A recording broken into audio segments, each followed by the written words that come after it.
secrets of Castle Greyhawk. And with me today are the heroes known as the Iron Dabbers.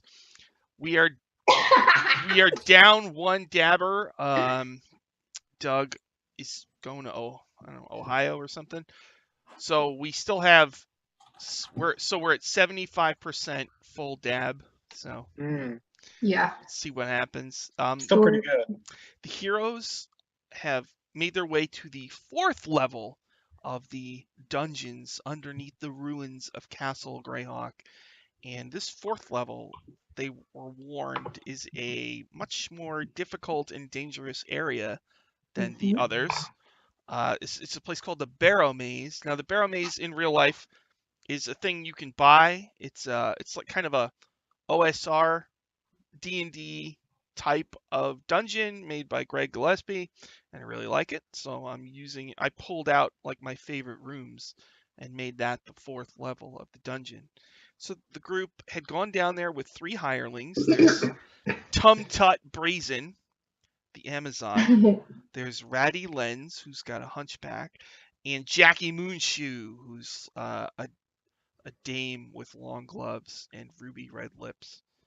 And she almost got killed by ghouls the last time we played. Poor girl. And they've also got Aurora's mom, who's an angel, and she's there too. Her name is Amiria.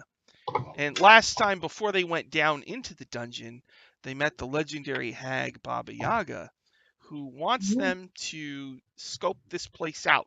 She wants to see what's in this dungeon. So she gave them a necklace with an eyeball on it. So one of them is wearing the eyeball necklace. Who is that? Guys. Gus. Oh, okay. So he can't see this. All right. So, you've been making your way through. You ran into some undead and some runic tablets, like slabs of stone with glowing arcane writing on them. And each one seems to do different things. Yeah. And I think somebody learned the spell, or they can cast the spell Thunder Wave one time thanks to a runic That was Gus. tablet. And I think we stopped in a room, with frescoes of Death's Door. Yeah. And I believe very formidable. you came from like behind you, and there's a door to the right and a door to the left. Oh, okay, wait. To the left is actually a bricked up wall. Oh. To the right is a door, a wooden door. So it's very quiet down here. And I think your light source, someone cast light on Aurora's shield. Is that right? I think I did. We all have dark vision, so we're okay. But if they need me to, I can put it out because I can just do it at will. So if they need me to get rid of it, I can. So Ratty Len says, so we got a door or a bricked up wall? Tum Tut Brazen. Her hammer.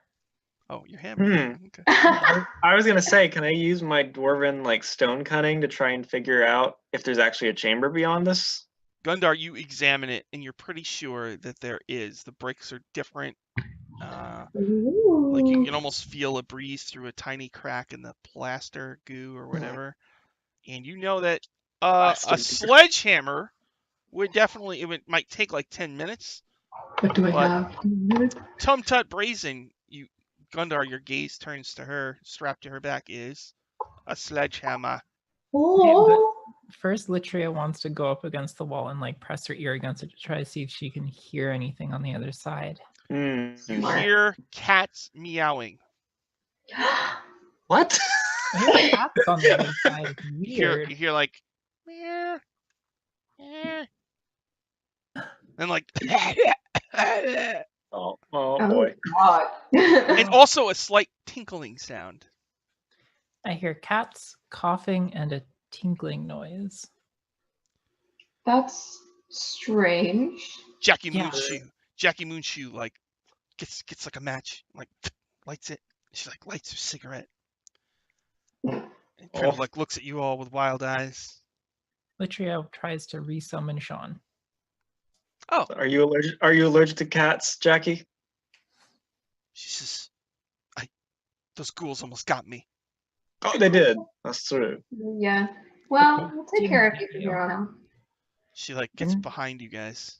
You're not dead, so you are ahead of most hirelings. Exactly. Very true. Some of them don't survive their first encounter, but She's not lying.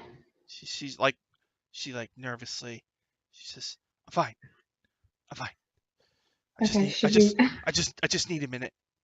It's okay. If you want me to, should we break down this wall? Because if she needs a break, I can start and let her finish. Tum Tut Brazen says, we could all use a break. Ah. damn it. Litria takes out a Kit Kat bar. I was just thinking that. Alright. That's pretty good. You gotta admit that's good. God damn it.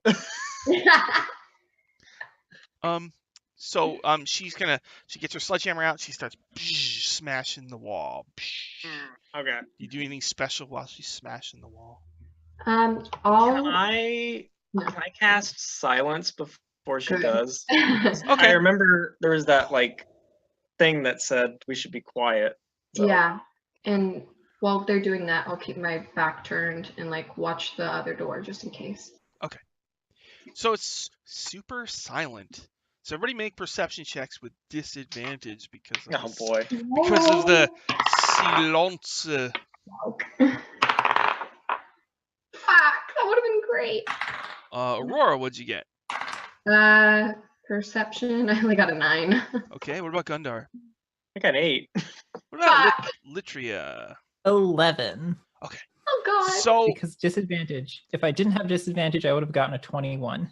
I would have gotten a 19. I would have gotten a 17. You are caught by surprise as Gundar's necklace eye starts frantically looking around and Oh. shoots like a laser beam into the ground, and one of those poles with a skull on it grows up out of the ground, and it looks at Gusamon, fires 2 laser beams into him, and he vanishes. And then Oh god. it looks at Amaria, the angel, No. and shoots 2 beams into her, No. and she vanishes. And then No. it turns to No, my mom. it looks at Ratty Lens, guy with the hunchback. No. What do you do? Oh, we're not in initiative. You can just tell me what you want to do. I hit it with my hammer. I was gonna say the same thing. I hit it with a mace. While they're doing that, I'm gonna jump in front of it with my shield in front of us. Really? Okay. Yeah. So each of you please that are attacking the thing, just roll to hit. You don't need to do damage. Just want to see if you hit or not. Oh no, guys. Let's see. My bonus. The 12. Okay. What about Litria? Only like 26. 21. Oh, okay. So Sassy Litria, girl. you I know, I love Litria. She's always like. all right. She smashes it and destroys it, and it was shooting laser beams that was going right at Aurora, but as it's destroyed, the beams fade away, so they come like right up to your collarbone, and then just they're gone. Teamwork, thank you. And it's still silent. Oh, And shit. Jackie Moonshoe has a death grip on Gundar. She grabs your arm and is 100% freaked out. Oh. Understandable. I'll come over and like kind of just rub her back, even though she's like buffer than I am, and just kind of like comfort her because I can't really say anything. Tum Tut is the Amazon who's buff. Jackie is like this Oh, got it. glamorous lady with Yeah. nice hair and long eyelashes. Yeah. So Tum Tut like looks at you guys in the silence and points to the wall and goes like, Yeah, thumbs up. Okay. So she starts smashing the rest of the wall. Do you do anything special? Gusamon and Amaria are gone. Yeah. Yeah, fuck. I'm gonna silently pray and just try to like deal with that because that's not good. Hmm.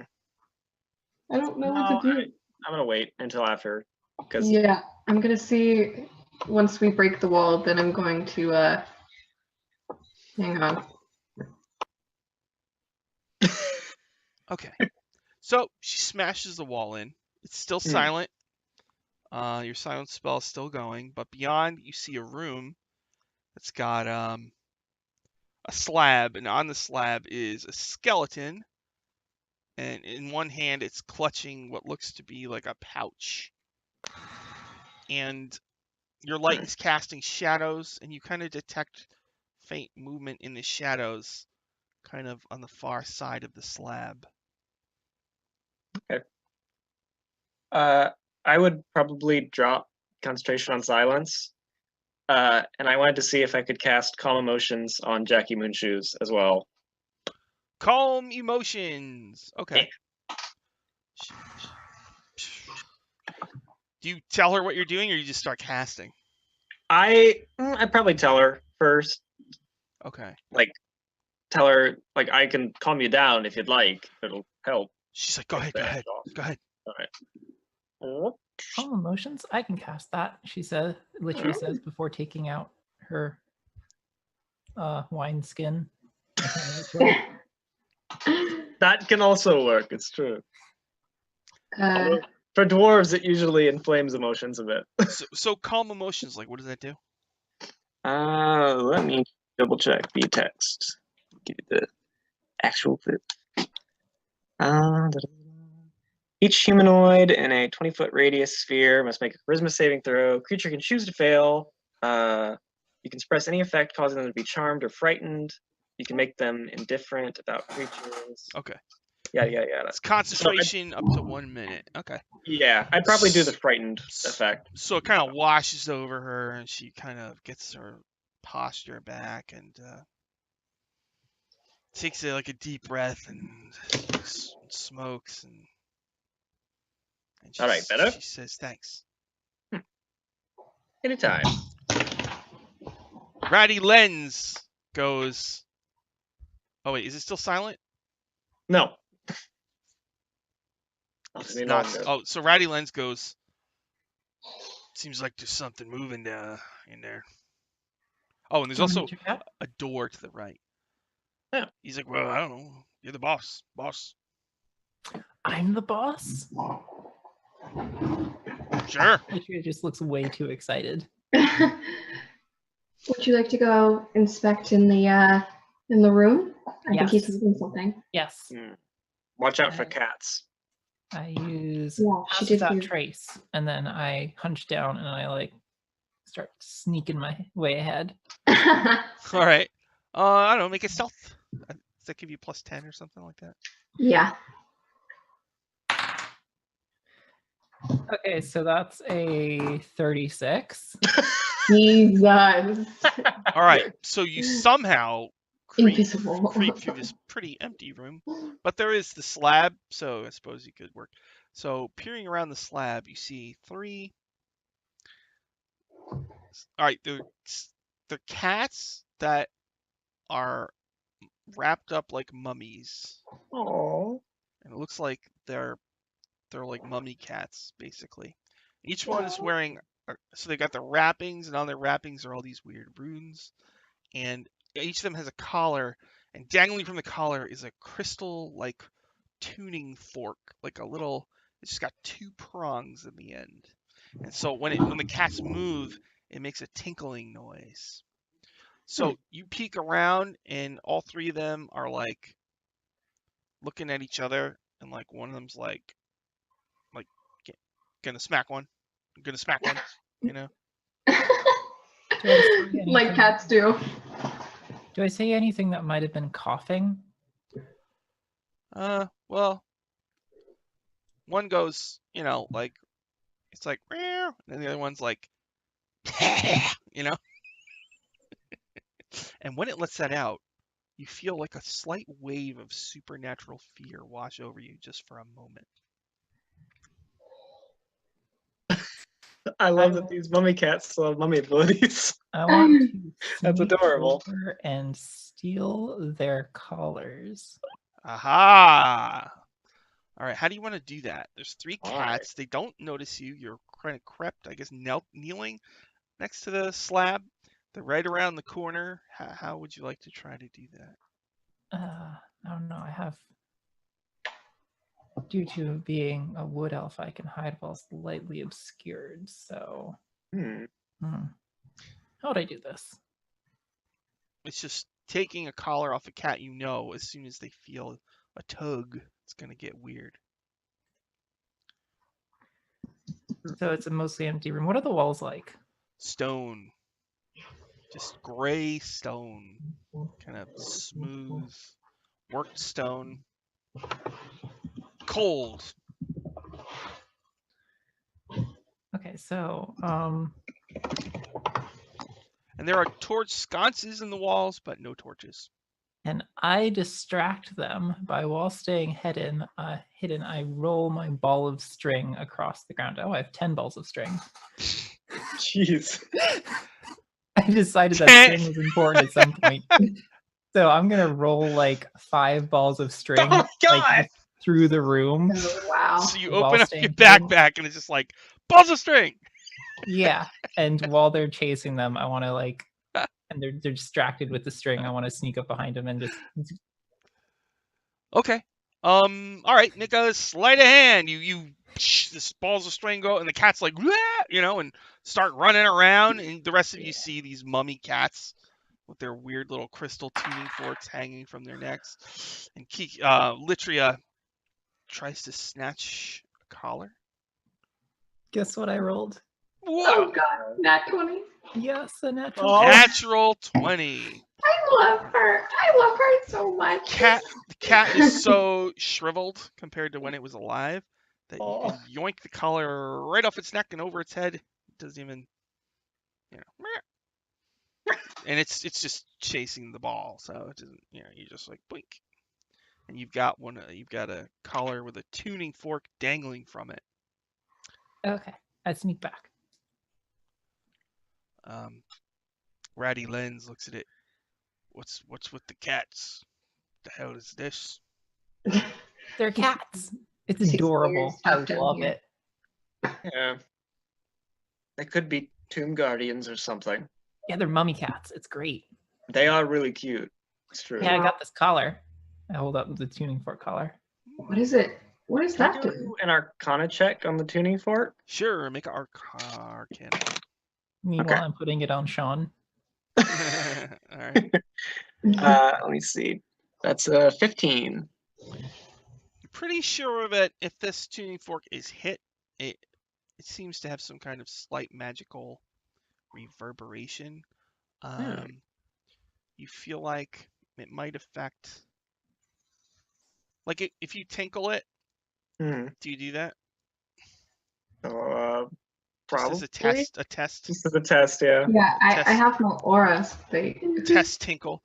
You notice anything that's like glass or crystal vibrates quite a bit. Oh, Like almost like, ooh, is that gonna fall apart? Like gems and stuff like that. Ooh, interesting. They don't, but we have a lot of gems on us. it's just when you hit the tuning fork, the vibration that it makes is like a wave of energy, and it's much more powerful than this you would expect from a tiny little tuning fork. Okay. It's not so much like a natural sonic thing as it is a magic thing. Interesting. All right. So in that room, there's mummy cats chasing things. Your bat now has a tuning fork hanging from its neck or whatever, and and there's a door in that room, and there's a skeleton holding a pouch. What would you like to do? Wait, there's a skeleton holding a pouch? Yeah, on the slab. The Yeah. slab. Ah.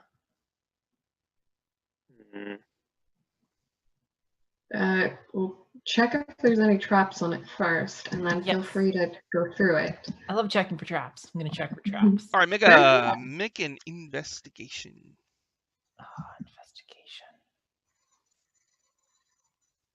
Usually perception based, but okay. Oh, 18. All right. You are pretty sure. The only thing that you notice is the skeletal hand is clutching the purse very tightly. It just seems like, it's just like its hand is wrapped around it in a way where it's like when you pull it out, you're not sure if the hand's really brittle, maybe the fingers will just break off. But it seems like it might be hard to get the pouch out of the skeleton's hand. Okay. I want to take the head off the skeleton. Just take the skull. I want to put it in a bag. Okay. So the three cats are still running around in there. You're gonna go back in and chop the skeleton's head off. Oh, yes. Okay. You go back in. You take the skull. Okay. And then I take the bag. Okay. The pouch. So you take the skull off. When you're pulling the pouch, the hand won't let go, and the hand is actually lifted off of the slab, and it's still holding the pouch. Can I take out my dagger and sort of try to cut the hand off at the wrist? Yeah, sure. You whoosh, you do that. All right. So the hand is holding the pouch, and it's severed from the rest of the body. And then I sneak back. Okay. As you sneak back and you're holding the pouch, you feel coins inside this pouch. Oh. Ooh, I like coins. How much coins? You want to? You know what I can do?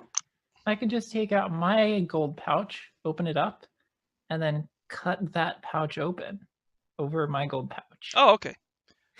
You watch intensely, and it's like a movie where somebody's doing math and there's numbers everywhere. And Oh, you God. immediately count how many coins there are. 120 gold orbs. Ooh. Wow. Nice. Very nice. Ratty Len's like his eyes sparkle. Holy crap! That could pay More of that. pay my rent for a long time.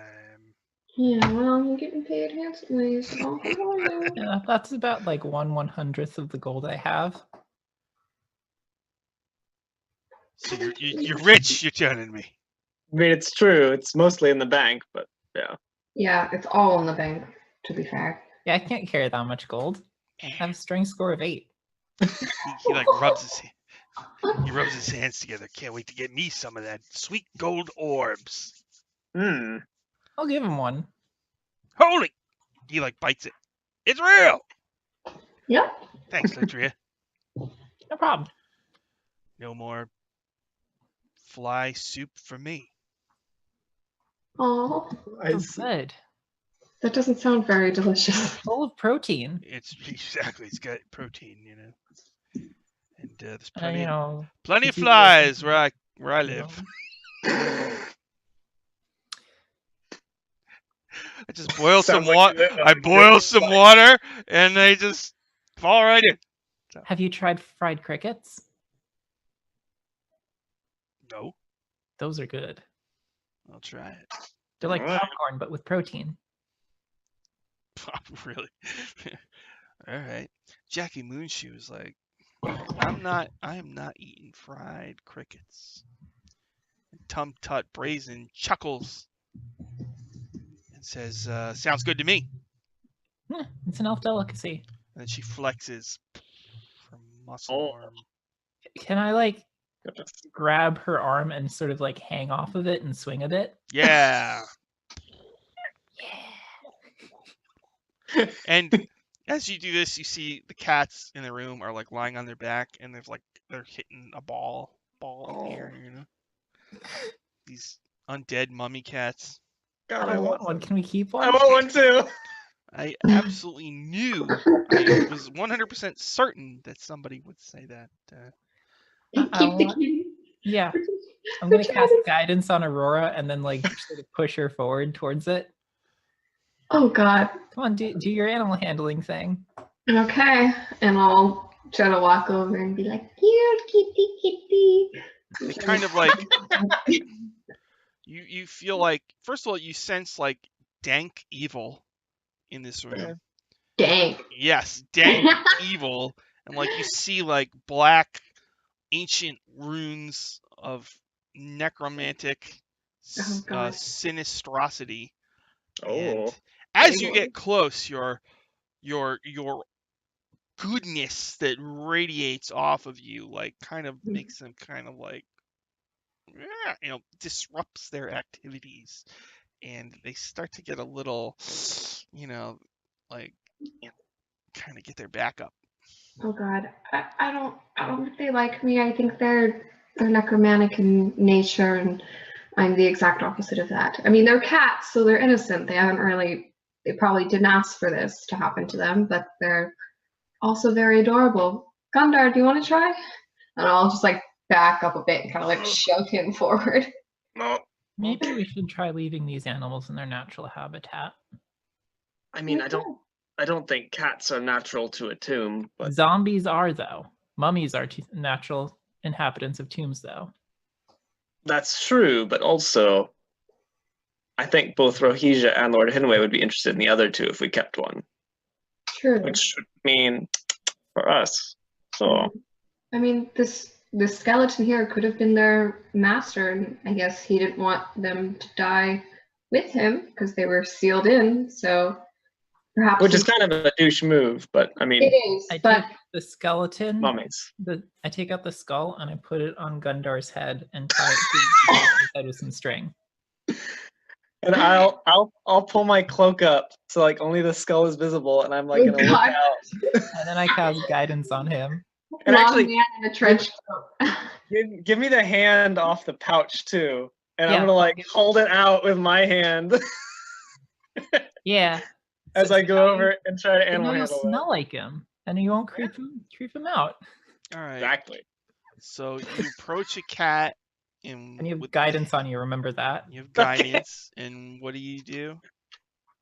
Oh boy. I don't really have any spells that I don't think. I'm just gonna like, I don't know. I'm gonna like, hold your hand out so the cat can smell it, and then if they're all right with it, give them pats and stuff. And actually, I think I might have like some goblin jerky or something in my bag still, so I might like give them some of that. Yes. All right, so just make a animal handling, I guess. Animal handling. All right. I have a +4. Does the advantage give them, or does the string give him advantage? String? Yeah, the string that I've Oh.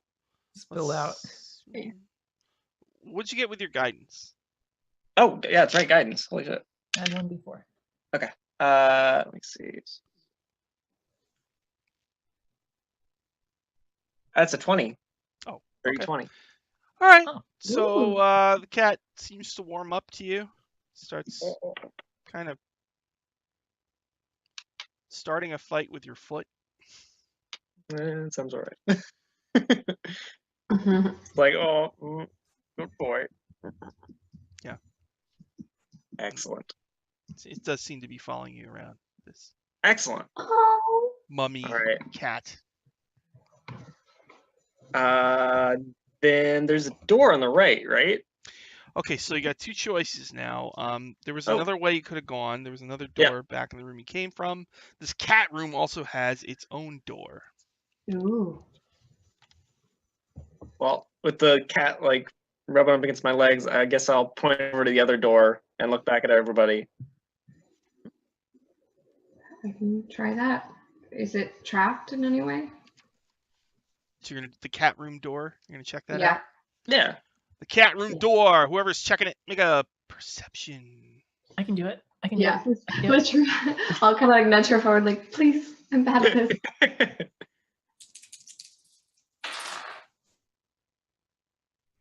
It's a natural one. Oh, fuck. Oh. Just, Okay, cool. Can I go check? It's too dark in here. I'll come over and is it possible if I can check? Sure. Okay. Perception. Okay, that's a 16. Okay, you notice two things. Slight shimmering noise and a magical stillness. You sense it in your bones, Okay, I'll say what I felt out loud. And then while I'm out the door, can I cast Divine Sense again and see if there's anything like evil in the vicinity? I mean, besides the cats. Besides the cats and Gundar. I already know that. Yeah. You're like constantly on my radar. That goes out 60 feet, right? Yes. Yeah, just the cats and Gundar. Oh. Okay. So I'll tell them what I felt. Perhaps I don't know if the cats themselves are able to get through this door, or if No, it would have to be. You have to swing it open. I'm scared because if it opens, there's magical something, so it could let out a blast of magical energy or something not so great behind this door. If we want to risk another hireling, or just go through the other door, go through a different door. I could cast Warding Bond on whoever opens it. Might help. Okay, you could do that, and then... I mean, or we could try the other door, it's true. But if this room was bricked up, I mean, there might be something on that side that's, valuable, yes. It seems like that usually happens in dungeons. Can I cast Identify on this door? Oh. It'll take a bit of time. Identify on the door. All right, you gonna do that? Yeah. You're sure that the door is not magical, but you detect a magical effect nearby. I can never remember the schools of magic, like, ever. It's okay. There's a lot of them, and they're all very, like, difficult. Abjuration, divination, enchantment, illusion, necromancy, transmutation, evocation. No! He's gonna do all of them. I would. He's the D&D master. I love the font of knowledge that is Dylan. Schools of Magic is like the first thing you memorize when you're playing wizards for... It's true. I just, they don't stick in my brain. They just don't. I think that it would be... Transmutation. You said conjuration, right? Transmutation, I guess. Interesting. I guess. What can that do to us? Could turn you to stone. It could polymorph you. It could do all sorts of things. It can make you taller. It can make you smaller. That's true. It could. That sounds fairly dangerous. Okay. A little bit. Do you want to risk it? I'm personally okay with one of us not dying, but... Tum Tut Brazen says, I'm not scared. Ratty Lynn says, I ain't scared either. And Jackie Moonshoe says, well, I mean, I could do it. Whoever wants to volunteer, we can protect you and drag you out of there if anything happens. Jackie Moonshoe. Oh, poor girl. We'll scar her for life. She like gets her long, like evening glove that goes up to her sleeve, you know. All right. She walks forward slowly. Before she touches it, I'm gonna cast Warding Bond on her. And I won't do that. I'll just cast Warding Bond. So she has +1 to armor class and saving throws and resistance to all damage. So where's everybody going to be positioned when she opens the door? And remember, you're in a room with cats playing with string, and there's a slab with a body on it. I mean, you could go back into another room if you wanted to. Like, how far from her are you? Great question. What are we going to be affected by? I'm probably back playing with the cats. Yeah, I was going to say. I'll back the other hirelings up to the back part of the room and just be like 16 feet away, so that way if like anything happens, I can run forward, grab her, and like yank her out of the way. I Tie like- like a rope to her waist so you can like Yeah, pull her.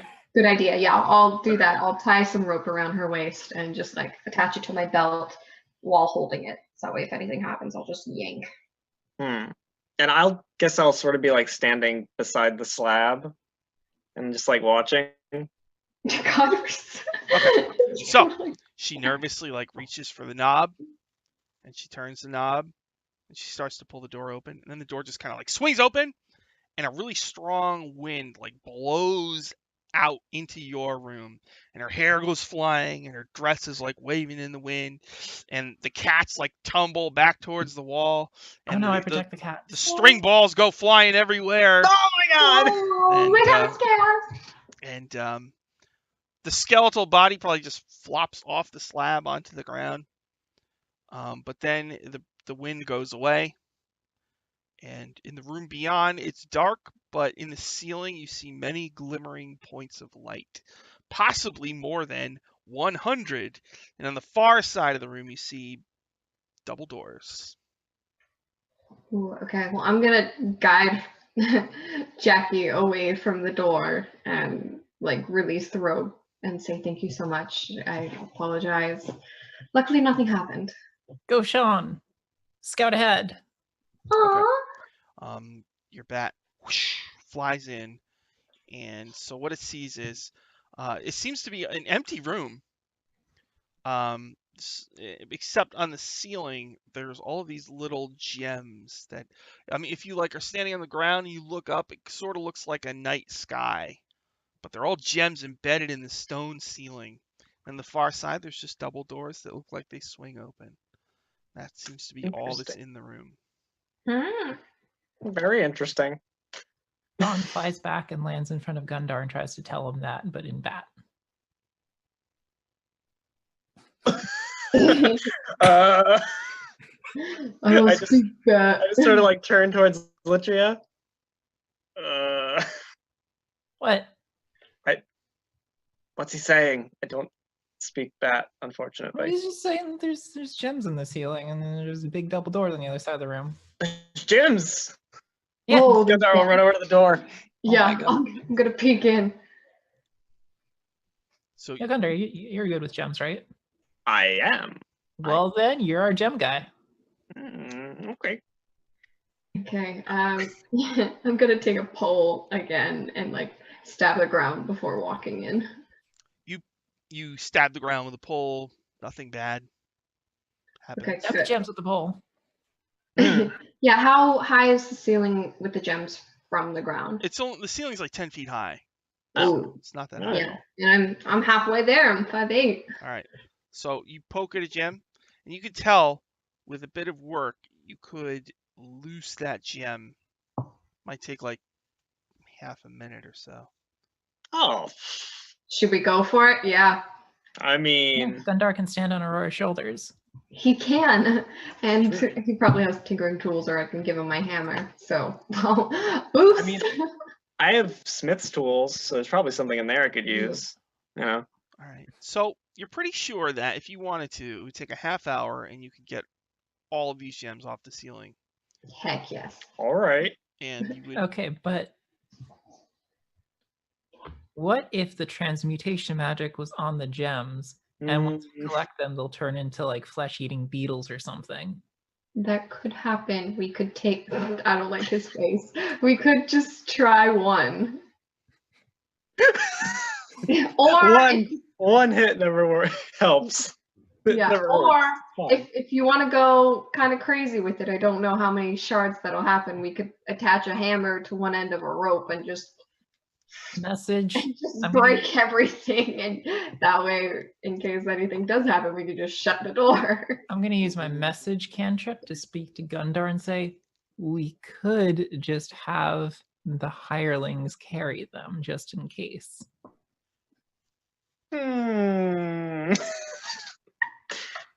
Good idea. Well, Oh. we shouldn't say that to her brother because she Oh. knew. I rolled a nat 20 on my will I accept that? And yes, I do. Like, that's a good idea. Gosh. That's a great idea. So your plan is you're gonna loot all these gems and have a hireling carry them? Yeah. Okay. Which one? They all have sacks in which to carry things. Strongest one because That's what I was thinking it's too. a lot of Probably gems. Tom's Yeah. All right. So you spend a half hour like a gem picking montage. And, the hirelings all get excited and are talking about how much they're worth, and oh man, I could buy all this stuff with them. Literally is playing her violin to give the montage some music. Okay, all right, and yeah, so you put all the gems in a bag and you give them to the Amazon Tum Tut Brazen. Yeah. I got a natural 20 on performance. Oh wow. Oh, Okay. so it's a great time. All right, so yeah, it's sort of like if you have a party, where you have a bunch of people over and you paint a room or something. It's Or kind of like that scene in Snow White. Hi ho, hi ho. With Oh, all that's the what it's like. wine. Okay. I changed the cats to dance along with the music. That's true. The mummy cats, really? Yeah. Well, if you're playing the violin, they're probably trying to get your bow. Like. Oh, Oh, I love them. they're so innocent. I want them. Why do we pick up every animal we possibly can? Because they're all the best. When you think about their innocence, then you look into the eyes of one and you see just an empty Soulless demon. vessel of evil. Isn't it adorable? It's not their fault, okay? They were just made. They didn't ask for this. The circus. The stink of Orcus is coming off of them. Well, we done a lot with that already.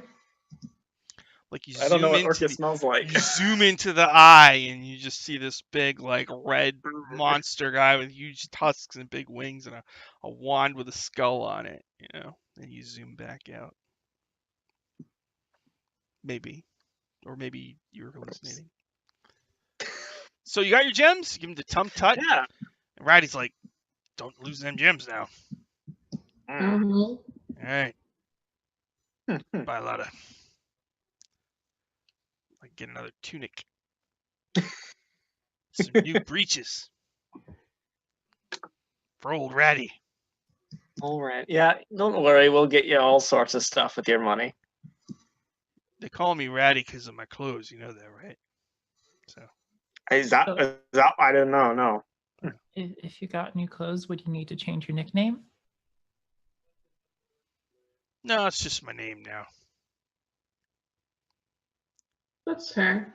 They're still gonna call me Ratty, but it'd take the sting off a little bit if I had myself a nice new tunic. Made by Greyhawk's finest tailors. With a symbol of Greyhawk embroidered on the side. Oh anyway, yeah. I'm just dreaming out loud. Don't mind me. Nothing wrong with that. It'll make it all the more devastating if you die. So there's double doors on the far side of the room. What would you like to do? I'd like to check it for traps. Not trapped. All right. Guys, it's not trapped. Shall we continue along this way or go back and check that other door? Yes. Okay. Aurora, any thoughts? Yeah, which way has more evil for us to fight? Oh, God. Do you want me to check again? If you want, I mean. Okay, another divine sense. Bam. I think divine sense, if it's blocked by a wall or a door, yeah, you let can't me really tell. But in general, you don't sense any special evil from either direction, aside from the cats and Gundar. Meow. Meow. Okay. The most evil thing you sense is the dwarf standing next to you. Pretty much. I know. What do you sense? Honestly, I just want Guzman and Emiria back. So if this brings us faster to them, then I'm happy to go. Aurora, what do you sense from me? You're crazy, but you're not evil. And I respect that. I'll take it. Butcher opens the door, the double doors. Are you holding up the sword of the mages? Yes.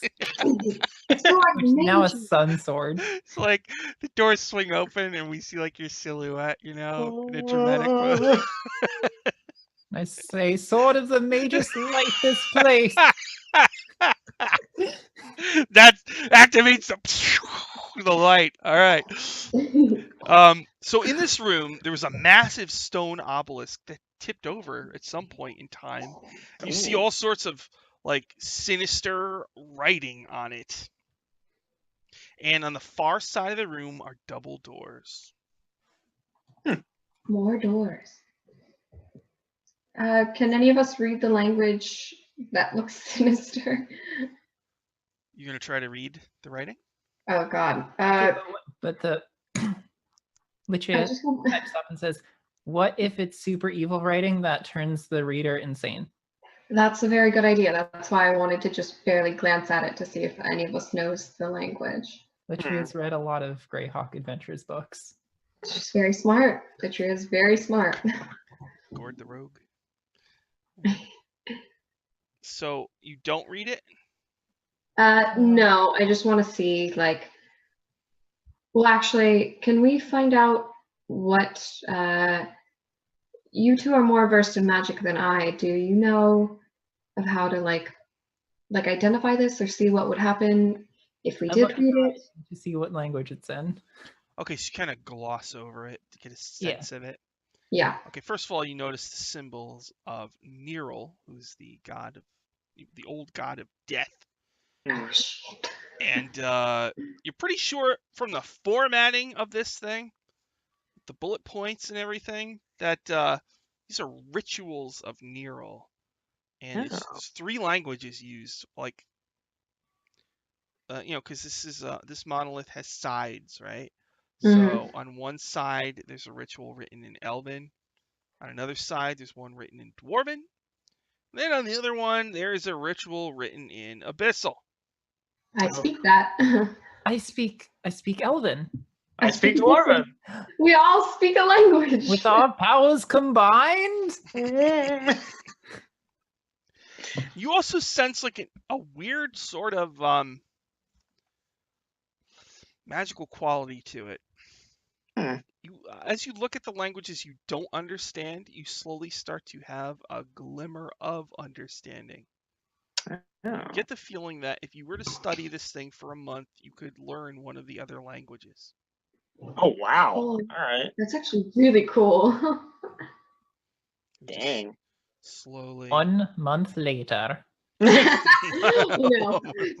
Gus and Miriam. I can't believe I know Abyssal now. In 1 easy month, you too. And there's double doors in here. Can I try to copy down the writing? Ooh, that's a good idea. Well, this thing is huge. It's like, oh, it's massive. It's like freaking like 30 feet long. It's like a big thing. Can It we would just take a copy, long time to do that. Can we just copy like certain sections of it just to like research it later? Yeah, sure. Okay. Then each of us pass out parchment and quill. I will copy down the Elven part. Yeah. Okay. Could I I will do translate it from Old Elven to Modern Elven. Okay. Could I do a religion check and see like what exactly the ritual, like on the dwarven side, is? Sure. Do a We should ritual. probably each do it from each side just in case they're different. Yeah, but I mean I can speak dwarven, so it's like, Yeah. that's 16 religion check.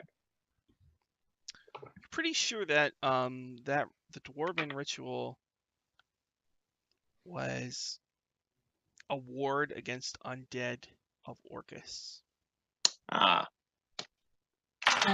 Okay. Could I try to find out what the abyssal one was? Based on my religion? The abyssal one was a ward against it blocked portals from the abyss. Oh boy. Okay. Got a dirty 20 for mine. The elvish boy. one block the summoning of an aspect of Orcus himself. Ooh. Great. Let's do these rituals to keep Orcus out. It looks like part of the ritual is infused into the monolith, and they were active when it was standing. But now that it's been smashed and toppled over, none of the rituals are active. Can we fix them? Well, it's a stone monolith. You would have to do a lot of stone working. It would probably take a long time. It would take a while. It's possible, We'd have to bring in teams of people. It would be a large excavation. I think it would be worth it in the long run, though. I think so. Demons aren't good news. Yeah, we could keep this as a memory and mark down where it is. And we have sections of it, so if we needed to, we could find an expert on stuff like this. And then if we really, really need to, I know Tensor. Yeah, once we clean out the level, we can talk to some of Gundar's friends to restore it or something. Yeah, because all dwarves know each other. No. Well, just because I'm a dwarf, I know stonework. I mean, it's true, but... You do? Am I wrong? Am I wrong? No. Okay, then. Don't get snappy with me. Everyone thinks I'm good. I love this. True, they do. This is unfortunate. I was just thinking, I made a note. Just don't let me forget, okay? I was thinking about it. All right. So Litria was flirting with Tensor. Yeah. So you know how people will write a poem to someone that they like? I was thinking maybe Tensor will be like, I made a spell for you. You know what I mean? And it'll be some really dumbass spell. I'll be like, Tensor's blah blah blah for Litria or something like that. So if you think of a good spell, let me know, all right? No. I can actually do that. Excellent. All right, so yeah, this is a big monolith that fell over, and there's double doors. What would you like to do? Oh boy. Is there a crack between the double doors? Is there? Yeah, I would like to look between the double doors. I'm going to say yes, there is a crack. And no astracal? No what? An astracal is like a thing, like just a thing that goes between double doors to keep breeze from going through. I'm going to say no. Okay, I'm going to look between these double doors then. It's a great, I thought it was like an asterisk with a trickle in there or something. No, that's actually a good name for a character. Both my parents have architecture degrees. Wow, okay. All right. Asterical. My dad also has a doctorate in computer science. Jeez. Dang. All right. You peer in through the crack of the asterical thing. Not there. No, there's no astracal. Oh, there's no one there. You're shocked to see that there's no asterical, and you wonder what idiot made this place. And you Terrible design. And you see, there's like a walkway, or it's just a short hall that opens up into a room. And in that room, you can't see the whole room, but you can see on the far side of the room, opposite you, there's a metal door, and next to that door is a panel with 3 levers. And to the right, you can see 2 crystal statues of bluish white. I take the tuning fork from Sean. Mm-hmm. I'm like, okay, guys, I think I got this. I push open the door slowly. Okay. Tuning fork prepared. If these statues come to life and attack, I am destroying the heck out of them. Okay. Yeah, I'm gonna stand ready. All right. And I also check for traps. No traps. You peer the door open. Nothing bad happens. This is a short hall. Opens into a square room. You gonna go down the hall? Yes. You confidently make your way down the hall. And so you get a better look at the square room. So on the left, there's a metal door with a panel.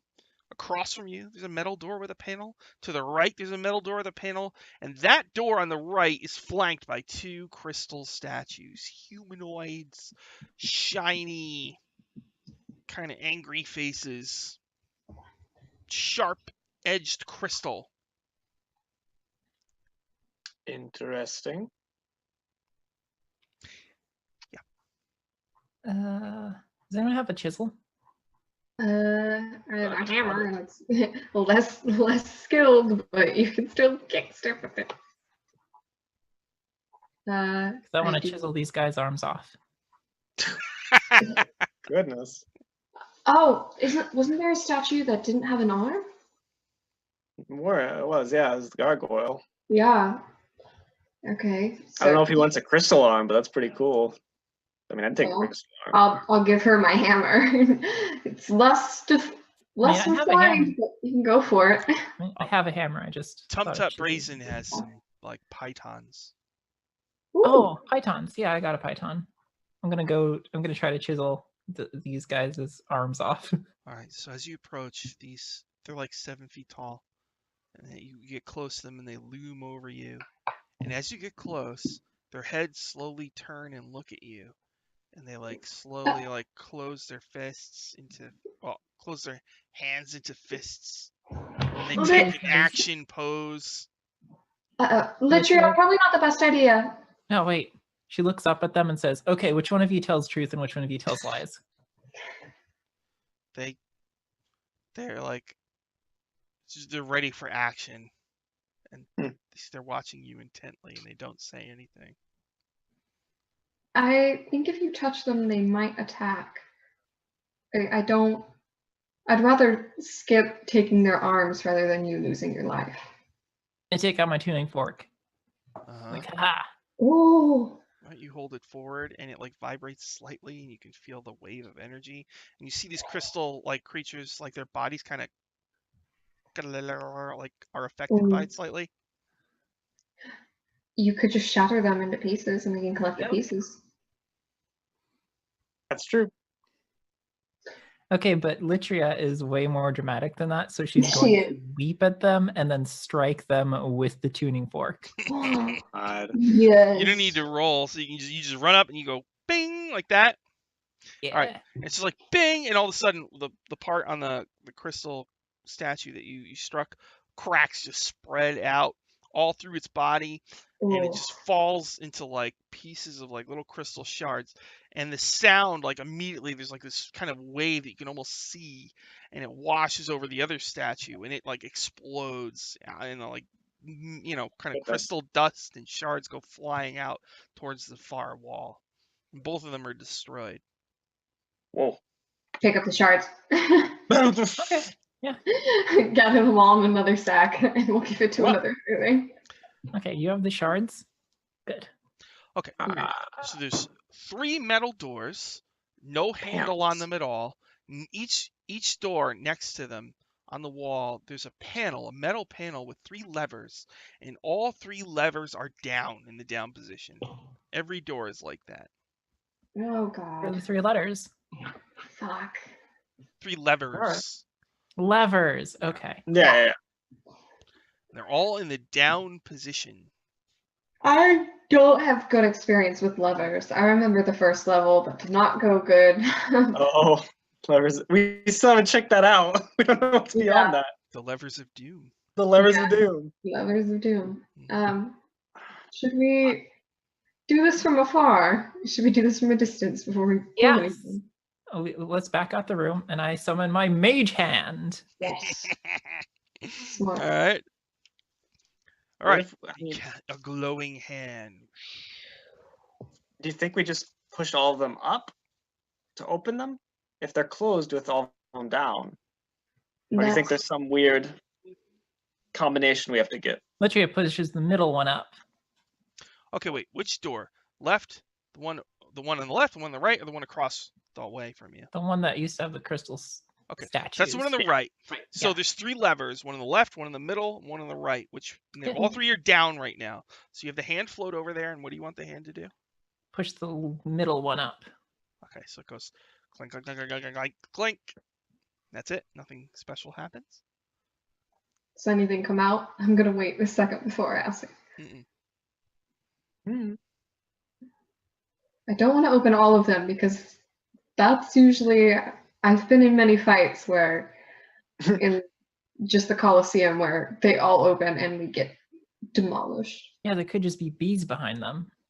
Oh, that'd be horrifying. Undead bees. Like the panel falls over and there's a bee nest in it. Zombie. Zombies. Wow, that's See? That good. would be good. In my case, Good. likelier than you think. Literally tries the right lever.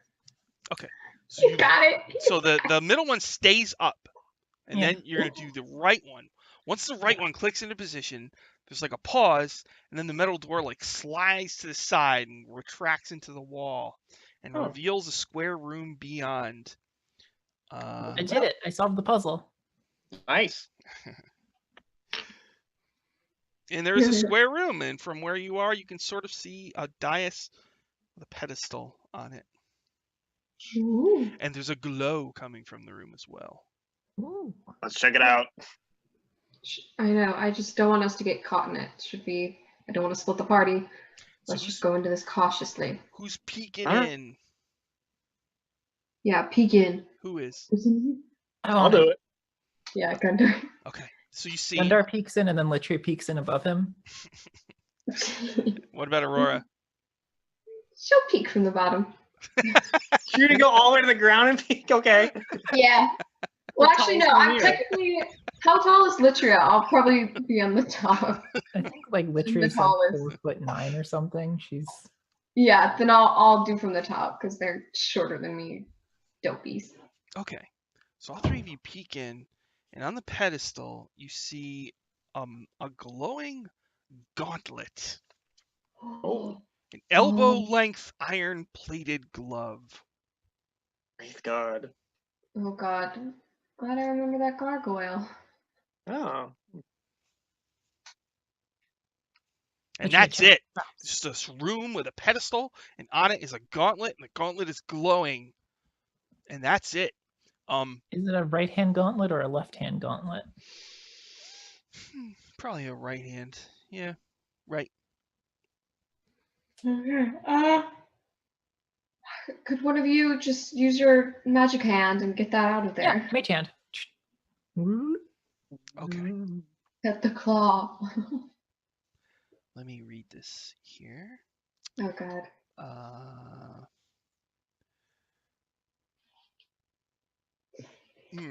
Okay, so from where you are, use your mage hand. It grabs it and it lifts it off. And as that happens, in the pedestal, a scything blade like whoosh, comes out.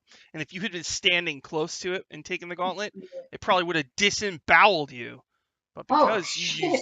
used Oh, the no, my hand balls. of the mage, you are unharmed. Yes. Hand of the Magic. magus. The hand of the magus, the gauntlet comes to you. And it radiates magic power. Ooh, what does it do? Very nice. I don't know. Litria sits down cross-legged, puts it on her lap, and starts casting Identify. All right, this is the Gauntlet of Palantis, an elbow-length iron-plated glove. If worn by a holy warrior, a cleric or a That's paladin, Oh. it allows the bearer to detect magic and cure wounds once per day. In addition, you gain the ability to turn undead once per day. I can already do that, so That's like That's true. another. I can already do it too. It's another yeah, time that you can do it. Yeah. Another yeah. time. I mean, Gundar, if you want to fight over this. I mean, I don't really want to fight over it, but Well, Gundar, Hmm. it's radiating golden goodness and it's making your Oh, skin yeah, raw. shit. Litria tries Yeah. putting it on. How does it feel, darling? You put it on, and it kind of stops glowing. Oh, I take it off. Oof. I hand it over to Aurora. It starts I'm glowing again. sorry. I'm sorry, darling. I would love. I wish it worked for you, but hey, at least you're the closest one of us to get the Crook of Rao.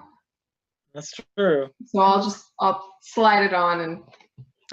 So, just so you know, you can cast Detect Magic once per day, Okay. Cure Wounds once per day, and it allows you to turn undead one more time per day. Detect Magic, Cure Wounds, and turn undead. Okay. Litria just says, I thought it would match my sword. It would look cool. Hey, but this means that we're 2/3 the way through of getting like a cool set. So that way, whenever we're like linking up, that way we can just like hold out our stuff and be like, woo. And I'll form the head. I'll be the right hand of justice. Oh, That's a good title. that's a That good should just title, be your yeah. title in general. Yes, the right I hand. know. I'll tell your mom about that. That's I'd love to. Yeah, we need to get her back before I do. Cards. Okay. So that was the door to the right. There's still and also that door you slid this door open. It's still open. It's still retracted into the wall. Okay, there's nothing else in the room. How long did it take for you to cast Identify? 10 minutes. Okay, so when you cast it, that door slams shut. Whoosh, Okay, so Do it's, the and the levers- levers reset. Blunk. Okay. so Okay. it's timed. Okay, that makes sense. That's fair. So there's two other metal doors. What would you like to do? Let's Left check 'em door. out. Left door, Mhm. mage hand, middle lever, left lever. Okay. Middle lever, clink. Left lever. As soon as the left lever goes up, the door slides open. I solved the puzzle. Oh my goodness. Inside that room, you see 3 statues of male warriors and 1 sarcophagus, Ooh. covered in runes and painted in what looks to be dried blood. Oh shit. How dramatic. Well, this is your room. Gundar, we found your people. All right. Literally checks for traps. Litria, make a perception. I want to guidance this. That's okay. Guidance. Yeah. Okay, so 12 plus 5. That's a 17. You notice 2 things. From the seam of the sarcophagus, you can see that there's something inside the sarcophagus that's glowing, a white light. And second, you're pretty sure you see one of the statues blink. Fuck.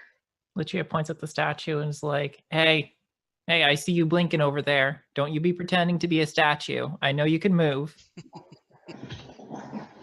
It is statue. It's just it doesn't move or blink.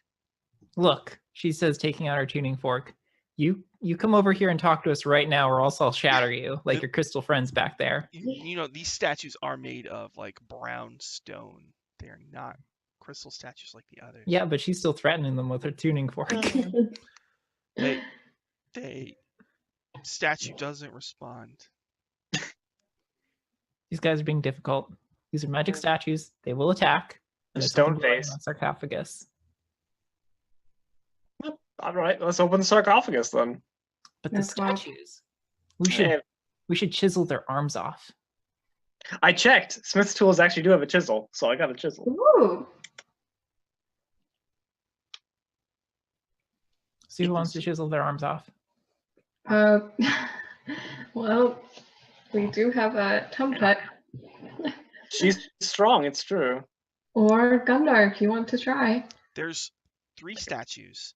There's one in like this left corner, and then there's one in the back corner and in the right corner.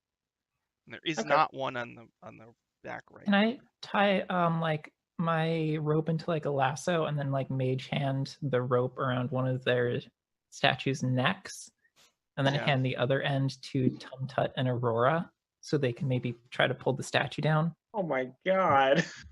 That's smart. I can do that. All right. Which one? Do you want to do the one in the back left corner or one? Whichever of the one's ones in the closest. The closest one would be the one kind of by the door. Okay. So you use a mage hand to wrap a rope around its neck, and then you want to Yeah. tip it over. Yeah. Yeah, Tumtut and I will Okay. pull on it. All right, you pull and it tips, and it crashes to the floor, and you notice a couple things. It falls apart. The stone is soft, softer than you might have expected. Like it kind of smushes in a little bit, and it scatters. It's almost like a little bit spongy, and it scatters and is destroyed. It doesn't move or anything. But literally, you're pretty sure you saw at least one of the statues like in the far end of the room, like kind of side eye the other one. Shit. Uh-oh. Uh-oh. Should we do that again? I guess we should just keep doing it to these statues. Yeah, I guess they all have to be cracked and destroyed. Just in case. Yeah. I mean, if only they were friendly and decided to help us out, then we wouldn't have to destroy them, but... Yeah, we're very good at talking and very understanding. We are? Shut up, I don't know that. Oh. I put the rope around the one that wasn't side-eyeing, Mm-hmm. and I keep talking like that as I hand the other end of the rope back to you. So as you put the rope around its neck, suddenly the statue's arm animates, and it like grabs the rope and it starts to take it off. Hey, don't you do that. It keeps slowly taking it. If you're willing to talk, we can talk. And then it like flops the rope in your direction. What if I can't talk? Can Are you I? friendly? Are you a friendly statue? Alright, the one that threw the rope, like, No, well, at least you're honest. Well, then I guess we have to kill you. Well, I mean, I'm unfriendly. That doesn't mean you have to kill me. You know, some people just don't want to be friends with people. Are you going to try to kill us? Is that a thing you're going to do? Because that's not going to happen. If we open the sarcophagus, is that what you're going to do?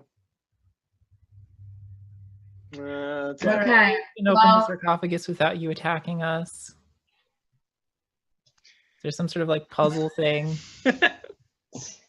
Okay, then. they look at each other and they like, and then they kind of like both turn and face the wall. So if you don't see us do it, it's not happening. Okay, we're agreed. And I'm gonna stand there with my sword out, and if they try to turn, I'm gonna intimidate them into turning back. So if I see their eyes coming back around, I'm gonna be like, "Don't you fucking do it!" I was going to say, if they start to turn, I'm going to do like a very knowing step on one of the pieces of their comrade. It's like a... We're the best adventurers. We're intimidating stone. Yeah. There is a sarcophagus with runes on it and covered in like dark red blood. Well, if you guys are on statue duty, I will crack open this sarcophagus. Okay. And The mage hand is unable to open. This is a very heavy lid. well, then I take out my crowbar and get to work. Okay. Maybe have Tum Tut help me a little bit. Yep, you're able to kind of like and slide it off. And inside, there's no body. All that's in there is a white orb. Oh, we have bad experiences. And you sense the glow, but once you slide it open, it appears to be just a dull white orb. I pick it up with my mage hand. It remains lifeless and dull. Are we able to? I quickly like scurry out of the room. Okay. With the orb, like keeping it in my mage hand as I like sit down and start casting Identify.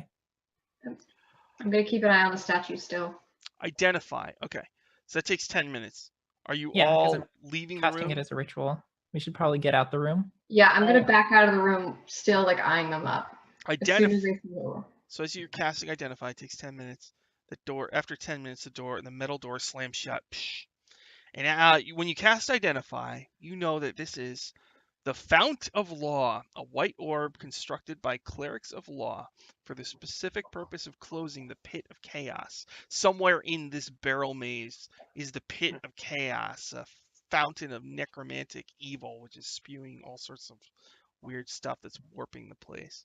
Oh god. It provides a lawful good character, well, a good character with, I think it's a paladin or a cleric, with the effect of a protection from evil spell, as well as +1 on all attacks and saving throws for a period of 1 month. Ow. Ooh. Also, as you bring it closer to the pit of chaos, it will brighten further and begin to pulse. It's kind of like a detector. Okay. I put my hands all up on it. All right. Pretty sure this is probably like the gauntlet, where it's got to be a wholly good character. Well, I'm sorry, Litria. I'm the only good aligned one. I know she's the only good one, but it's okay. How You think about for something called the Orb of Law, I'd just be like, oh, you're lawful. It's okay. yeah? I'll hold on to it, but that way, if it needs to be used, you're more likely to use it than I. Or if we find my Amiria, then she can use it. But I don't like the fact that there is a pit of chaos and that they have disappeared. Likely Baba Yaga has them, but we probably need to go get them. Ratty says, I wouldn't worry about the magic items. From what I can tell, this place is probably loaded with them. I mean, we're running into treasure every single room. It's true. The orb Doesn't usually happen as much as we expect. This Barrowmaze is just loaded with treasure. I don't know. I mean, I'm fine. Didn't we come down here? We did. The lovely lady at the ball did tell us of several items that we were supposed to search for. Yeah. Okay. Yes. And you have found some. over. Yeah, so we did find the gauntlet, and we still have to find the Pinto hat, and there's a bag of holding. All right. Pinto's conical cap. Yep. Oh yeah, and we found the font and we found the gauntlet. So we're on track. We found things that she did tell us about. Well, I go to the middle door and I middle lever. Middle door. Okay, let's see here. Does that work? Getting all my papers shuffled here. The curses of a DM. Yeah, all right. The The middle door. Make it up. I'm terrible at that. You don't want to see me do that. All right. So that door's got a panel with 3 levers down. Use a mage hand to move one up. Yeah, middle one. Which one? The middle one? Yeah. Okay. Nothing happens. Perhaps you have to put all of them up since they had to be specific. No, I got this. I do both sides. Go right ahead. And if both sides don't work, I pull down the middle one. Oh, you do both sides instead of the middle one? Yeah. Okay. So you do right, left, and then whopunk. The metal door swings open, slides open, and retracts into the wall, just like the others. Yeah. And you I look in. In that room, you see a big stone statue of what's like the Grim Reaper, sort of. So, he's got a hooded robe and a scythe and a skull face. He's got a lot of hair hanging down, and you're pretty sure that that's Neril, the god of death. And there's a pit in front of the statue. Literally already has like a rope mage handing like over to the statue. Your mage hand's going over to the statue? Oh, a rope? Yeah, with the rope. She's trying to put a rope just in case we gotta pull it again. From the pit, you hear, hello? Somebody there? Who are you? Wait, we need to disguise our voices just in case. Yeah. Hello. Who are you? Hi. I'm trapped down here in the pit. Are you lying to us? Are you an evil denizen of this pit who's lying to us? No, why would I lie? You can look in the pit and you'll see me. But well, I'm just saying, if I were an evil denizen trying to drag people into a pit, I would try to lure them to the pit first. Oh no, I get it. No, my name is Arned Cobblestone. I'm a cleric of St. Cuthbert. I'm hurt real bad. How long have you been in a pit? It's got to be at least a day. Look, I know it sounds crazy, but our church, periodically, we come here. We teleport from our church to here. We found a portal. And but the rest of my crew is dead, I think. And I thought I was dead too. I want to have Sean fly over and perch on the statue and look down the pit and I will look through his eyes. In the pit, you see a scattering of coins and a dwarf. It's kind of like Silence of the Lambs. That's kind of like what the pit is like. Yeah. But there's a dwarf in there instead, and he's got a brown beard, and he's all dusty, and he's hurt. He's got a nasty wound on his arm Hmm.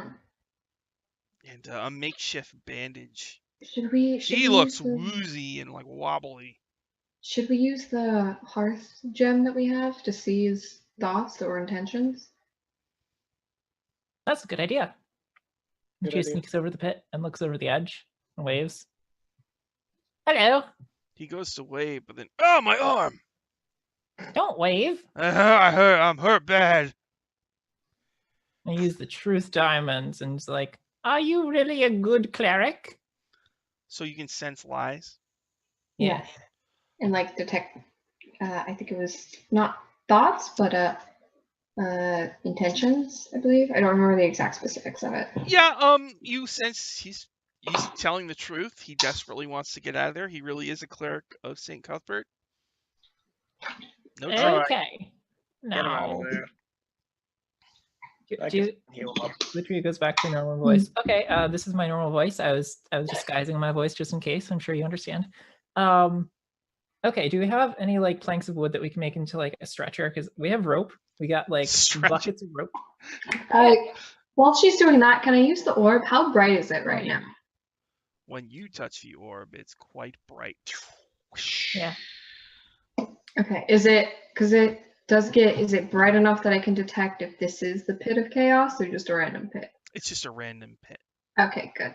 Then I'll put the orb away. Oh wait, no. If his arm broken, we can just pull him up a harness. Yeah. Make it a rope harness. Yeah, I go down the pit. Okay. I want to tie my rope up around him like a harness, and then mage hand one end up. Yeah, and we'll grab onto it. Okay. Then I collect all the coins. Okay. Smart. Yeah, How many- there's 15 gold down there. Okay. And then once our new dwarf cleric friend is up, I'm gonna cast Cure Wounds and fix up his wound that he's got. I will Okay. use my ring of jumping to jump out of the pit. Ah! All right. All right. And And you I heal land him. with my sword up in the air. I'm like, yeah. All right. Sword of the Magus. All right. He coughs and you heal him. And I don't know. He looks at you, a fellow dwarf, and he smiles and nods. He's like, "Thank you, brother." Mm-hmm. And I cover up any of my tattoos just in case. Yeah, probably smart. Yeah. Question, Mr. Dwarf. Yes. Were there any magical artifacts, or was the magical artifact the friendship we made along the way? Oh. Are you a magical artifact? No, I'm just a dwarf. No. There was creatures in here, but we took care of them. This room looks different than when I was in here, which is kind of weird. But yeah. So all I can tell you is that from what we understood, if you can make offerings to Nero in that pit. I got knocked into the pit. Oh, okay. Interesting. I dropped my roper spine in it. Oh, and there is one door in here. I don't know if I told you that. It's on Oh, the okay. right No. wall. It's another metal door with a panel with 3 levers. Whoa. He looks at the statue of Nero and he spits on the ground. Oh, whoa. Don't Evil scum. calm down. Calm down. I dropped my roper spine in the pit. Really? Yeah. Okay. That you notice the skull. It's a stone statue. Yeah. In the hood is a skull, a stone skull, and it turns slightly to look at you just for a moment. I dropped my dead scarab beetle the size of my hand in there. Oh, it looks in the pit and looks at you. I wave and smile. I think it wants more. It like moves its arm and points a bony finger at the pit.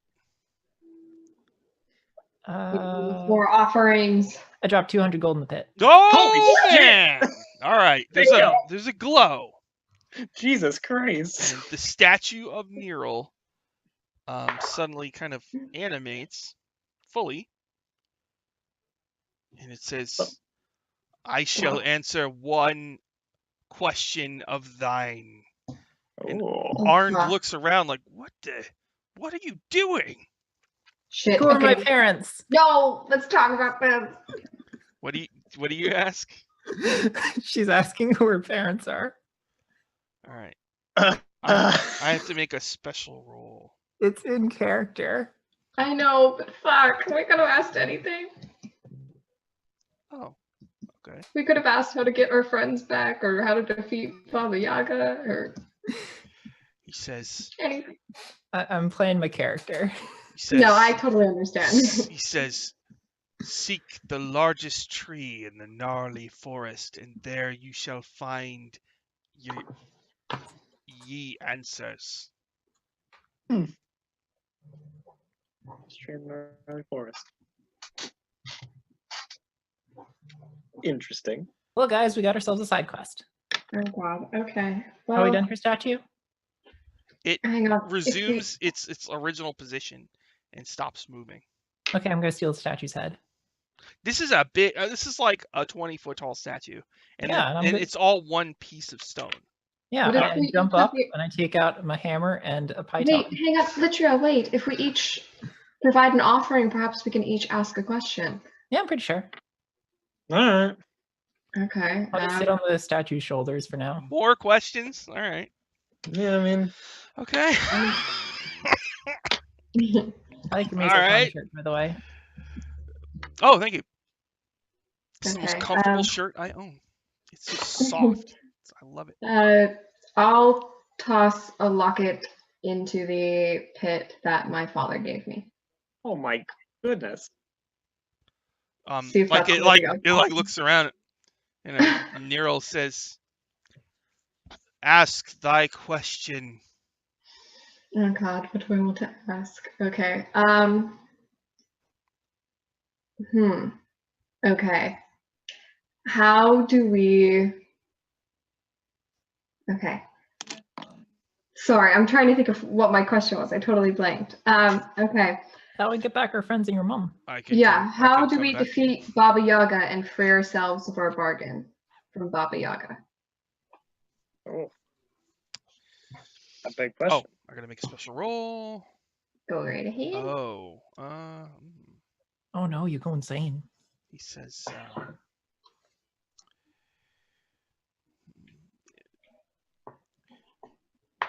backing out of the bargain requires the aid of another powerful hag. Great. Yeah. Let's use that hag. That's what I figured. Is my mom a powerful hag? Only one question, and then it resumes his original I thought we position. were friends. Okay, Gundar, anything you need to know?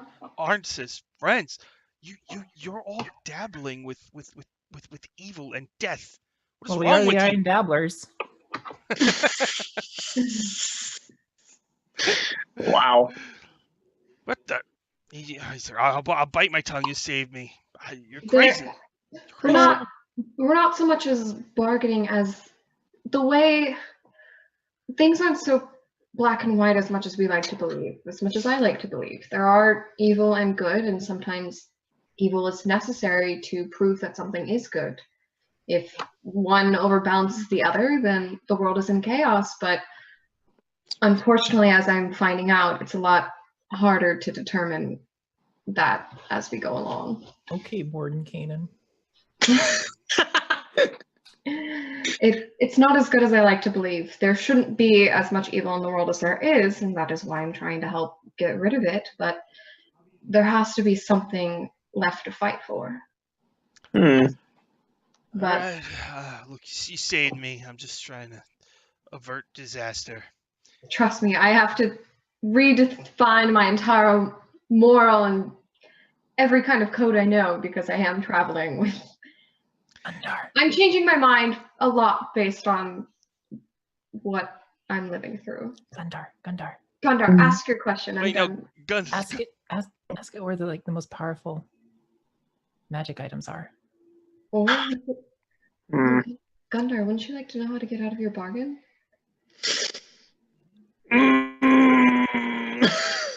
You do have death here, essentially, to help. It's true. This is the one time to ask. Boy. Gundar, Arnd looks at you and speaks to you in Dwarven and says, Hmm. They're all crazy. I don't know how you're keeping them on the straight and narrow, but you're doing a good job. So we're gonna go through that door or what? Hmm. Yeah. Let's go through the door. You guys want to? I'll say that in Dwarven, and then I'll turn to the others and I'll say, "Do you guys want to get your treasure out of the pit?" Okay. I mean, When you look into the pit, it's empty. oh, it's it. Oh, geez. I figured it was like Well, wouldn't be able to get it back. It's an offering. Litria tries to steal. If the statue looks like death, does it have a scythe or something? Yes. Litria wants to see if she can steal it. I mean, it's a big stone. It's attached to the statue. It's all one piece. She wants to break the end off then. I mean, it's big. It's very big. poor Nero. It's like a big thing. She'll leave. Very disappointed. We'll get you a stone scythe. Don't worry, Litria. Okay. I just wanted to do some minor vandalism. Oh, we have tons of places to do that. I'll find you a safe spot. When we get to the Well of Chaos, maybe. Yeah. Litria used prestidigitation to put Litria rules on the front of the statue. Arnd goes, "That's the spirit." You're Litria? Yeah. Yeah. Cool. Yeah. He's like, "Yeah, suck it, Nero." All right, let's go, dabblers. Thanks for all your help. Yeah, no problem. What's with these levers next to the door? It's another They metal opened the- door with 3 levers, all down. They open and close the doors. Hmm. What do we think? Litria throws all the levers. All right. So they're all down. So which one are you doing first? Or are you going to do them all at once? All at once. Oh God. All right, there's a pause, and then chunk, it slides open. Hey, nice. And in this room, there's 2 things. There's a door to the left, and in the center of this room, there's a pedestal.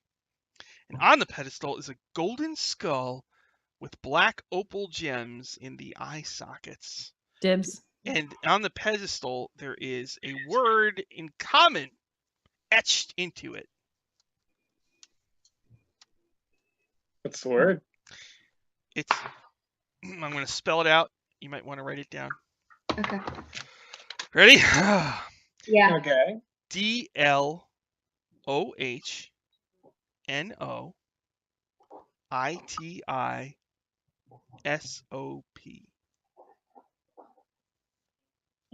The Noitasop. Oh boy. It's a riddle, I would assume. Yeah, I think so. Maybe it's an anagram. Yeah, it could be. Could be stop.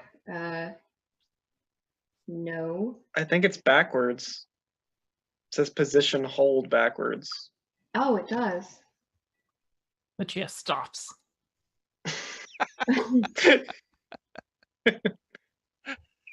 Nobody move. Nothing happens. There's just a gold skull with the black gems for eyes. Litria starts looking for traps. She prays to the nature spirits to give her guidance and looks for You traps. do a thorough search. You see no traps. Even on the pedestal? Let me check the door though.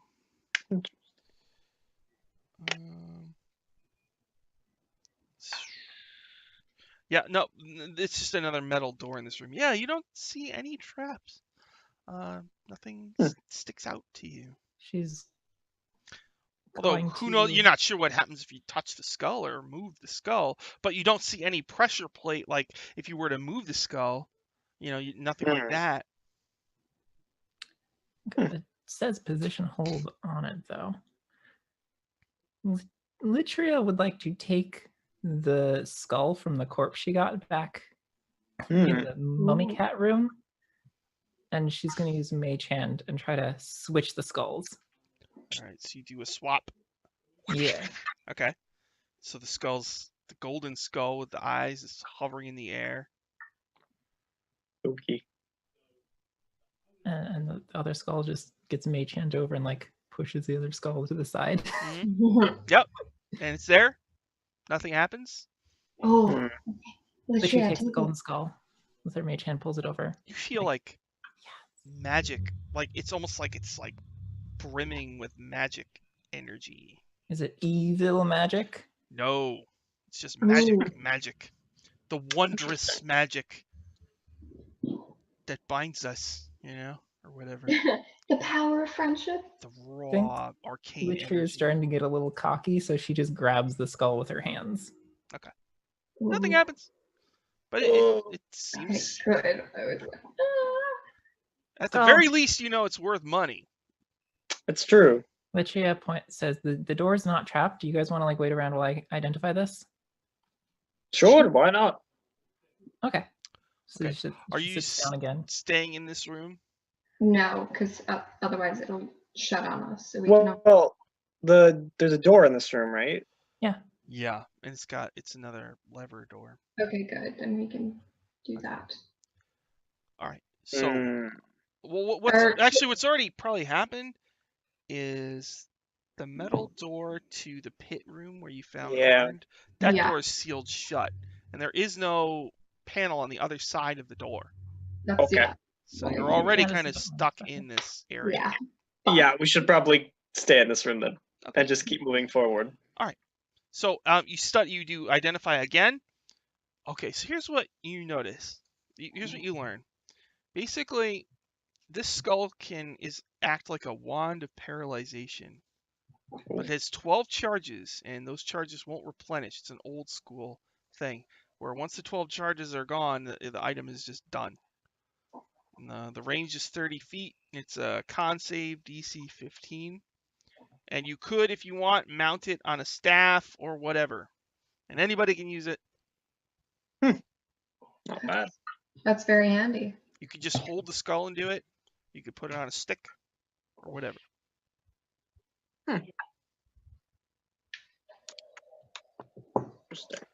And activating it, that's the thing. The writing on the pedestal, that's the command word. Okay.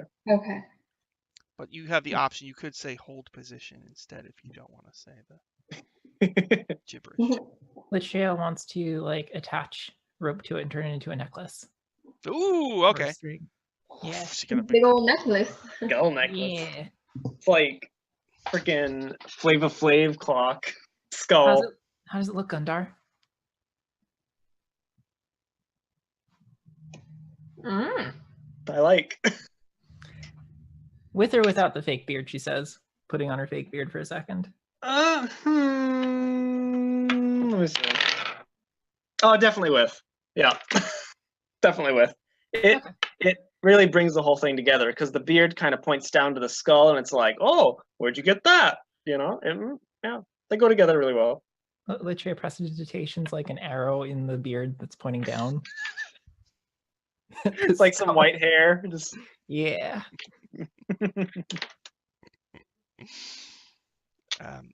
Arnd is like looking at you all like you're crazy. I mean, Litria just looks at him and says, if you act in a way that people don't expect, they can't trick you and trap you. It's Adventuring 101. Sure. I'm just happy to be alive. Thank you. You keep saying that. Praise St. Cuthbert. Thank you. Oh, boy. He's Being mom. with you guys is at least better than being dead. And you're Through damn the right. bar. Literally goes to the door and pulls the left lever up. All right. You hear a clink, clank. But nothing happens. If I heard something, then right lever? All right. And then the ka-chunk Oh, swings all right. open. All right. So there's a hallway Good at this. that opens up into a room. And halfway down the hallway on the right, there's like a niche built into the wall. Looks like there's a body that's been interred like in the side of the wall in the hallway. And at the end of the hallway, it opens up into a big room. And from here, you can see a bigger statue of Neril, god of the dead. Jeez. And Jeez. at the base of the statue is a glowing sword. Dibs. Stop it! It's okay. I don't use swords anyway. So, right now, you're at this end of the hallway. What would you like to do? Well, I know what I'd like to do, but Yeah. it's not smart. Get the sword. Well, I would like to use my ring of jumping to try to long jump down the entire passageway. They could work. But there's a body in that niche, so I want to check it out with Sean first.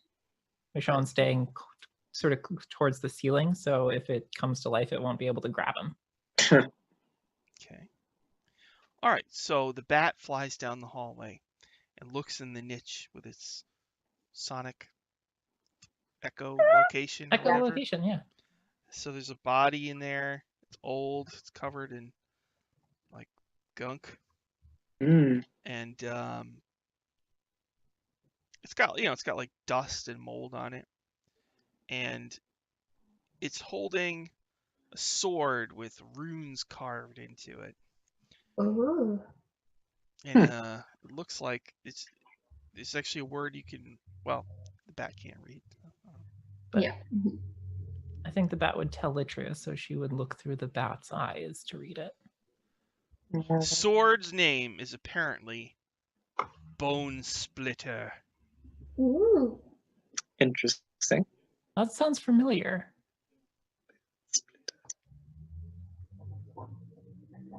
I can't remember if I've heard that or not. Hmm. I don't think that was on the list of things that they told you about. No. Might have been, but I don't think so. No, I didn't. What was that like ogre guy's name that had Fang? I don't remember his name, but yeah, that ogre dude. Yeah. I don't remember. Oh, when he was trying to fight you when you had the sword of the mages.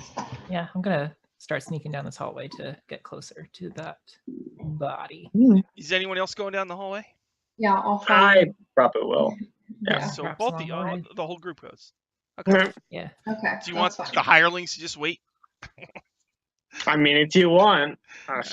Because there's only so much space in the hallway, so Yeah, probably have them wait a bit and kind of like So- slowly trickle in. you all gather around the niche. And you see like this ancient body holding a sword by its chest, and it's covered in like mold and brown dust and webs. There's like webs on it, and the sword is of exquisite make. And at this point, I'm going to say you cast Identify so many times, you don't need to cast it anymore. It's just like stuck on you. So you know that this is a +1 sword, but when you fight undead, it's +2 to hit and damage. Ooh. Okay. It was Okay, made well, I have to that. battle undead. Makes sense. Litria takes out a mummy cat and puts it on the body. Oh. When you place the mummy cat on the body, suddenly spores shoot out. Everybody make a Constitution saving throw. Is Fine. My bad. is this poison? Yeah. I What have advantage if so. Okay. what effect is it? What? Ring of protection. It's a Constitution saving throw. Okay. What because I think let me get my book really fast. I have an aura of protection. Oh yeah. Probably. Yeah, so it would gives be everybody a her plus. charisma bonus. It's a +4 on saves, but let me find out what that Oh does. boy. It's really fast. I'm getting it out. Yeah. Whenever you or a friendly creature within 10 feet of you must make a saving throw, gains a bonus. So everyone has a +4 on saves right now. Okay. So what did Gundar get? I got 23.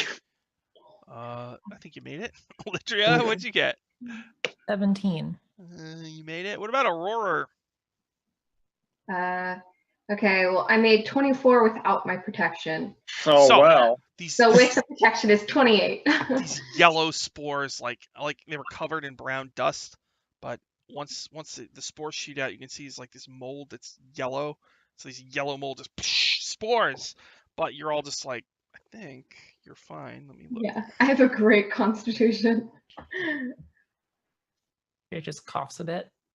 Let me look. I wish Gus was here. He would love that. We should save some for him. That's true. We should. Do you Yeah. have like a vial we can put some in? Now, let's see here. Probably do. I only have a vial of acid. I don't remember how I got it.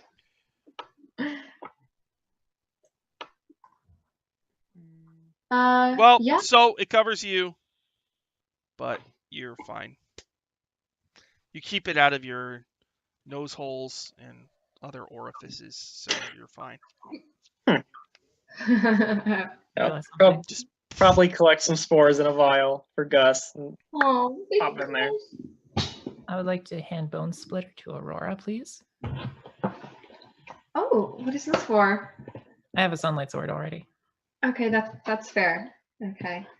And then bone splitters. in So then it's slow just motion, Aurora takes the exquisite hilt of Bone Splitter, and you can This is see actually quite beautiful. etched into the blade is the name Bone Splitter. Thank Is you, it like Lutria. is it like a longsword? Yeah. Yeah, I'm not good with that sort of thing anyway. So it's +1, but then when you're fighting undead, it's Yeah. +2. To hit? Awesome. Well, Very thank you, Lutria. That's actually, I know you called dibs and you wanted it, but I appreciate that. I'll just do that just in case. It's okay. Anything we find that you can use, I'm happy to have a split it up. Ratty Yeah. Lens is like, told you there's a ton of magic in this place. It's crazy. Literally has an idea. Sure. Yeah. She will take her bell and put it on the mummy cat's collar. Aww, kitty. Your bell? Yeah, I have a bell. All right. It was in my gear. So it's like boing, boing, boing, like a cowbell. Oh my god. Or Okay. is it like a Christmas bell? I thought it was like a Christmas bell. Okay. Okay. All right. So Yeah, be like a Christmas carol. Ding, ding, ding, ding, ding. Okay. All right. Does it like start pawing at it? Yeah. Psh, psh, psh, psh, psh. Arnd is like, I think that cat's evil.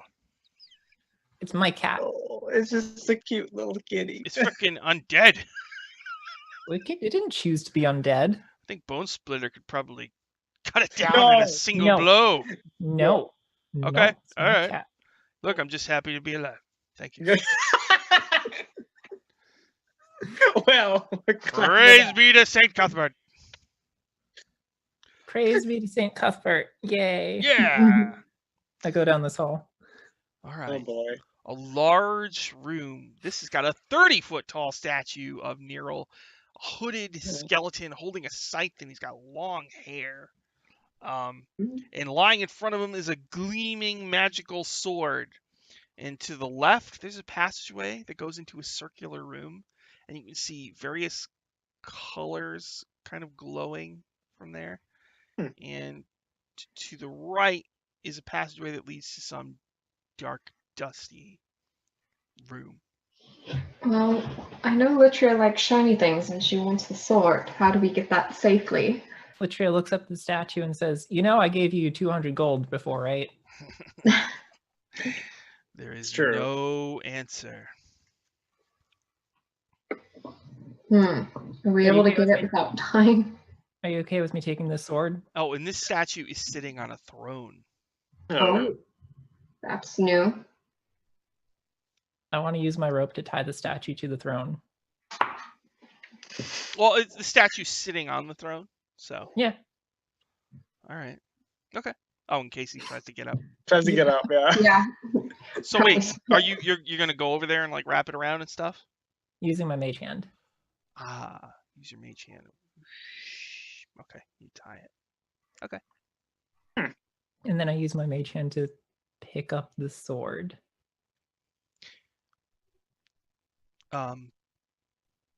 A groan of disappointment comes from somewhere in the dungeon as the hand passes through the sword and the floor that the sword is lying on. Oh, It's like an illusion. Oh. interesting. So like the hand, like this is the floor. The hand goes like through. Okay, so who has the floor check and stick? The pole. Who's the pole? I do. Stab. Alright. You quickly detect there's an illusory section of the floor that disguises a pit. Huh. Oh, okay. I think So- Latria wants to stick her head through the illusion to look through it. To see I what's was on thinking the same inside. thing, yeah. Serious. I love it. All right, you look into the pit and you see it goes down 10 feet and then it's full of like shiny green goo that kind of burbles. Oh. Interesting. Like slime Yeah, don't want green slime. No, no, please. Uh-oh. of an emerald hue. Oh, God. Okay, that's an emerald slime thing down there. Maybe it's an emerald ooze, an ooze monster. Yeah, probably best we don't disturb it. Yeah, probably. Okay. But Then what if we befriended it? That's that not. would be wrong. Hello, I'm slimy. I believe it needs to have a sufficient intelligence score for us to befriend it. Yeah. Arn says, "See, Nero almost tricked us. Could have fallen in there." Almost. Jeez, we were like 3 steps ahead of Nero that time.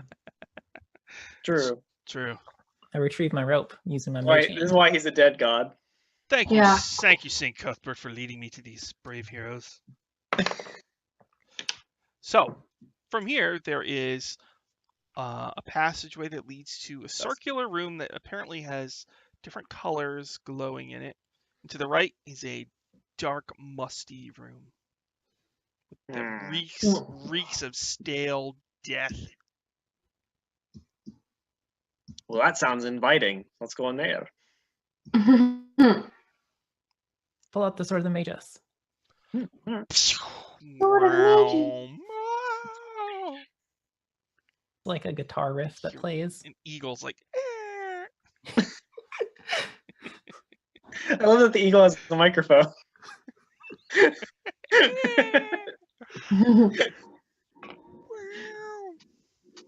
All right, well, just go in there, I guess. So wait, Sword of the the magus dark, out. the dark room or the glowing room? I vote Musty first. He wants, yeah. I'll follow just to protect him. Musty. You approach the musty room, and in it, you see a couple things. There's a metal door with a panel, and in the middle of the room, there's a skeleton on a stone slab, and in its hand is a golden box. Dang. I think there's magic items every room. Holy shit. I know. It's awesome. Crazy. Let you have first checks for traps. Smart girl. Let's see. Make a perception.